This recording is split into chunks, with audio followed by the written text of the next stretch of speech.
I get asked all the time about the latest shiny tools, like, what do you think about the ByteDance's Lynx framework? And this and that. And those questions are fun, but I don't think that way. So, as an engineer, we tend to obsess over one piece of technology or detail, like the features or the performance of the code. And businesses, they don't think that way. They're out there playing a totally different game.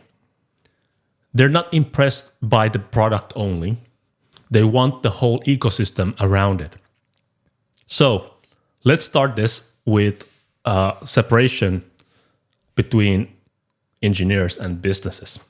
Engineers like us, we're super focused. We're debating like which JavaScript framework or is Lynx cooler than React Native, and that's totally fine because it's our job to care about the nuts and bolts.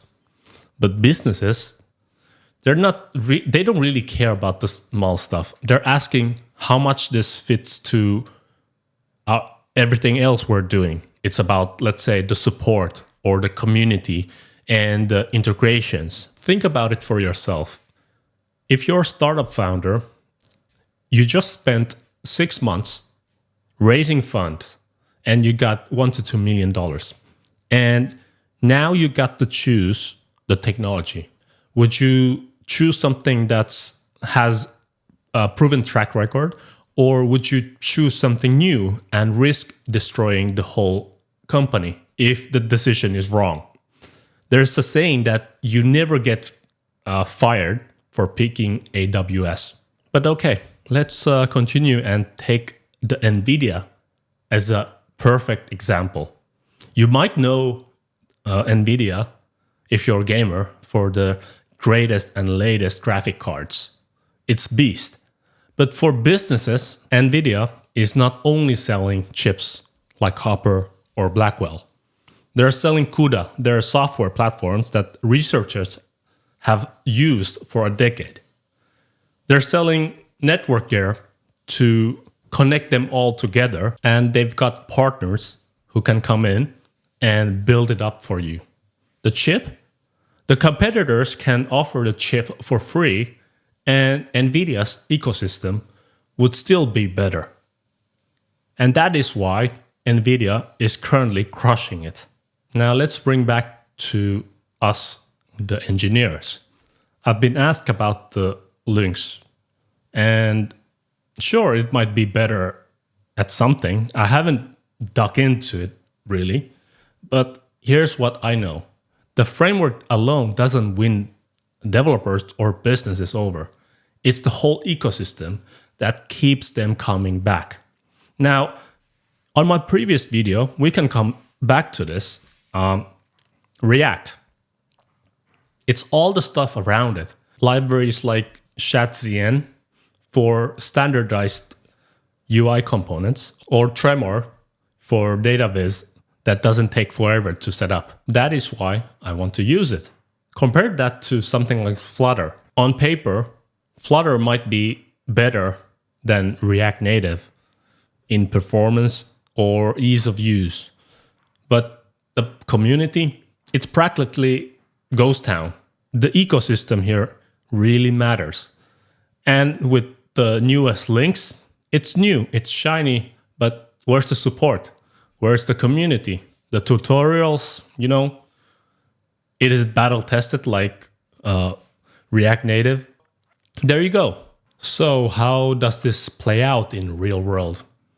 Let me tell you what I'm doing with this, with my app. Well, my WordPress plugin officially just got approved. That's huge because suddenly millions of sites, literally millions, can now discover and use my app. That's leverage I couldn't build on my own. But I'm not stopping here. The step 2 is right now I'm trying to build my own mini ecosystem. I'm partnering with agencies or complementary businesses, letting them to bundle my app into their offerings. They get the new tool to sell, and I get more users. And their clients get better experiences. It's a win-win situation for everyone. And this is not about having the greatest performance in technology. It's about positioning. Businesses don't really care if my code is 5 or 10% faster. They care about how easy is it to install or adopt my application, and how does it fit in their business ecosystem. And you can do this too, whether you're starting out or you already have a business. Join an ecosystem or start building your own. It's like planting a flag and saying, I belong here and you can trust me. Here's the bottom line. A product alone is not enough. Businesses don't buy or switch just because your technology is better. They want the whole picture or the bigger picture. How do you integrate with them? What's the community like? And that's why I don't have an opinion on Lynx yet. It's an ecosystem that has a question mark still. And honestly, that's my advice to anyone asking about the next big thing in technology. You know, you don't bet on the product, you bet on the ecosystem. And, you know, you won't get fired for choosing React Native. For closing thoughts, here's a quick challenge for you, especially if you're building something like a startup or side project. You know, think about your product as something like an ecosystem. Can you join one that's already thriving? Or can you build your own with partners or a community?